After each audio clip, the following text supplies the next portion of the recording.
Who else? Chicago. They got after him.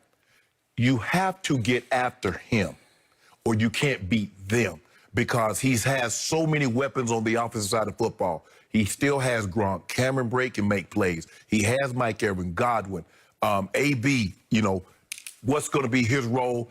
Probably AB is going to probably get some catches. But I've listened to Bruce Arians, and Bruce Arians says Ronald Jones is where it starts. Really? I already said Jones is going to get 20 touches. Hold on, wait a minute. Why I got Tom Brady? If I'm talking about an offense, name an offense. When you talk about Green Bay, the first thing you don't say is no Aaron Jones. You talk about, hold on, no. You talk about A-Rod. When you talk about my homeboy, you don't talk about Le'Veon or Clyde Edwards-Helaire. You talk about my homeboy. You talk about Deshaun. You talk about Russ. Why are we having a conversation about a running back when you got to go? Well, guess what? Tampa Bay is 28th in running percentage of plays. So does it start with Rojo or not? It sounds like it starts with Thomas Edward Patrick Brady Jr. You're 28th in percentage of runs? Are you kidding me? And that's where you got probably the quarterback rating, completion percentage. Skip, look, there's a lot of things that Tom Brady misses about New England. He misses the discipline. I don't know if you know this, but the Bucs are third in penalty yards. They got 751 penalty yards. Pittsburgh's number one at 814. The Eagles are second at 772. The Bucs are 14th in penalties accepted. You look, that's I also know Tom Brady is third in times hit. He's been hit the third most times of any quarterback in football. What? And you tell me it's unfair. He gets rid of the ball so fast. That's how he's still playing at 43.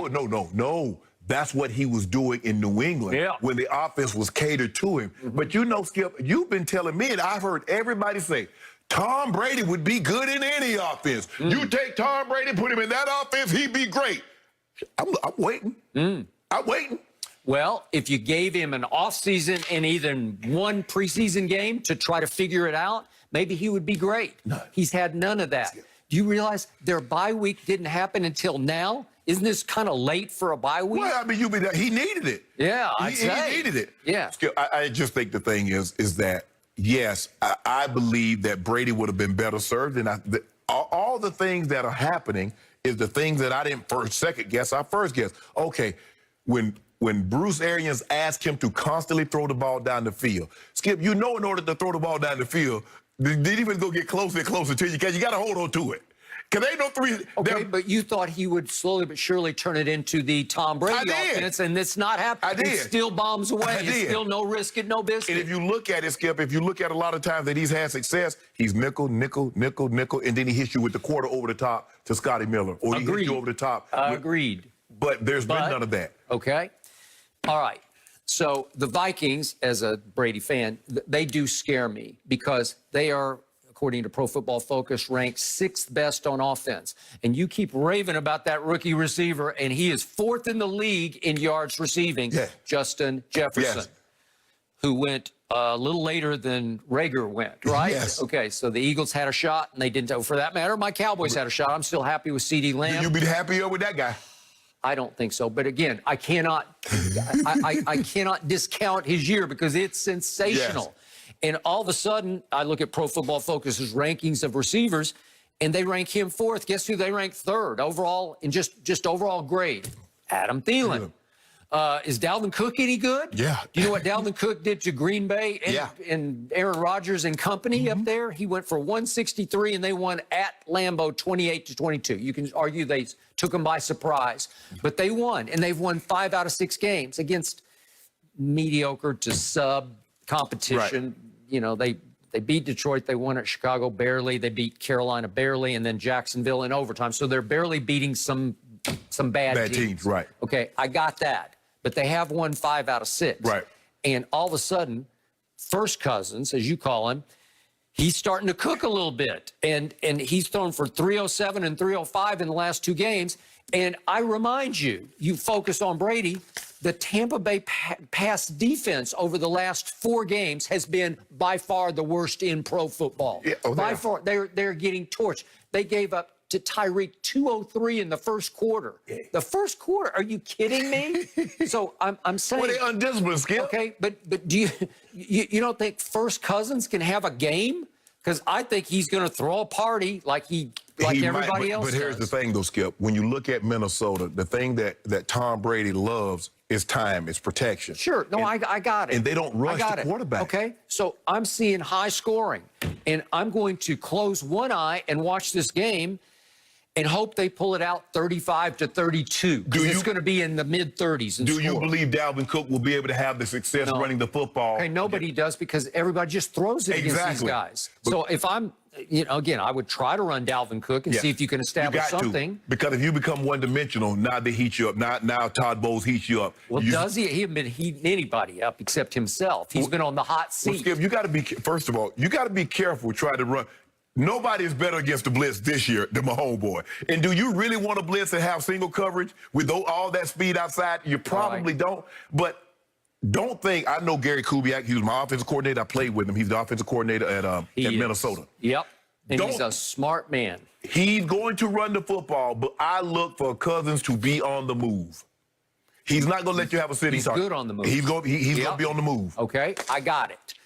Where those two stud linebackers for Tampa Bay have gone, I don't know. Make them play in space. Where did the two Dallas linebackers go? I don't know. They just evaporated. They disappeared. If you notice what teams are doing is that they're going a lot of 3 wide receiver sets. They're making them play in space. Okay. You put them in that box and let them come downhill and thump you, or you let Jones and Devin White. Okay. Let them miss your quarterback, you're in trouble. All right.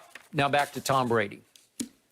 Yeah. For me, this is make or break. This is a must-win game.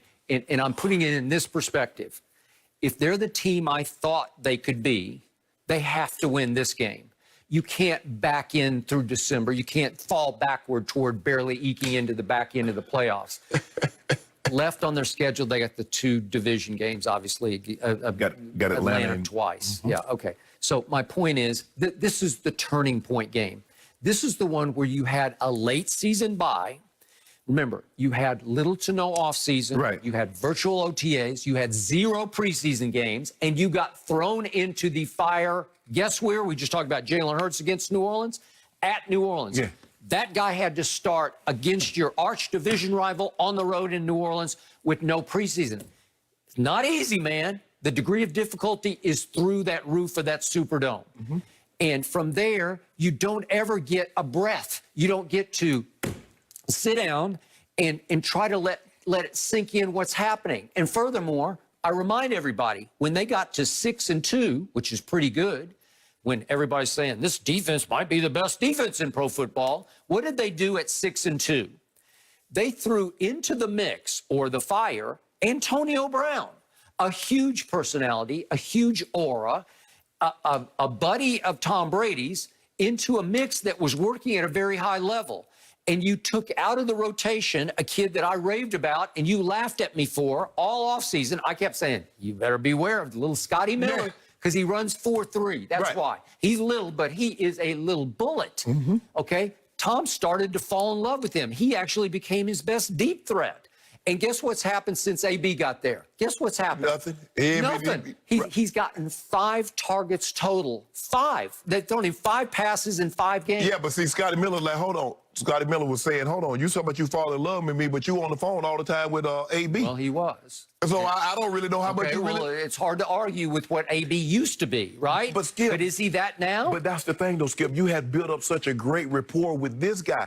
Okay. This guy was really good on third down. Right now, it's not looking like the smartest addition to a team that was playing at a high level. But, Skip, you know this, I mean, we're talking about Tom Brady has never had a guy rush for 100 yards in a Super Bowl game. He's won 6 of those. Yep. I mean, he's only had a couple of guys that's gone over 90 yards in the Super Bowl. Okay. And now we're asking, say, well, Tom, Skip, I told you, everything's got to be perfect around him in order for him to succeed. Okay. Skip, but that's what comes with age. It's okay. Okay, but playing at the highest level at 6-2, and Pro Football Focus ranked him at that point the 3rd best quarterback in football on performance, on rating. And then all of a sudden you throw AB into the mix and it starts to go south. So and you're blaming AB for No, I'm not blaming AB. I'm blaming it. I'm blaming that's Tom's. It's on him. Okay, And you know what he was thinking? Pay me now so we can get paid later. Mm-hmm. Right? We're going to have to pay now so we can get paid with a Super Bowl at home. Because he's thinking, this guy could put us over the top, but we're going to have to try to figure it out on the fly. Well, I'm thinking you can have Peyton Manning as the smartest quarterback ever. I don't know who you take, but to me, that guy's the highest IQ is that guy. If you give him 2 weeks in the middle of December to try to figure it out, I think he will. So I am excited to see what it looks like because I think it's going to look very different on Sunday. The scheme. Will look different. Okay. So you said they're going to go back and they're going to do a lot of what Tom did originally. I think it was finally enough time that you could practice enough and scheme enough, and you have enough meeting time to redo all of it and say, let's throw all that out. Let's go back to this. I don't know what Antonio's role will be, but the last time I saw Tom Brady operating the last 3 quarters against my homeboy, he was on fire. And guess who fell out of the rotation? AB fell out of the rotation throughout the second half. Tom had 2 long scoring drives in the 4th quarter against Kansas City. AB caught no balls in the 4th quarter. So is it possible this Sunday against Minnesota, AB's going to be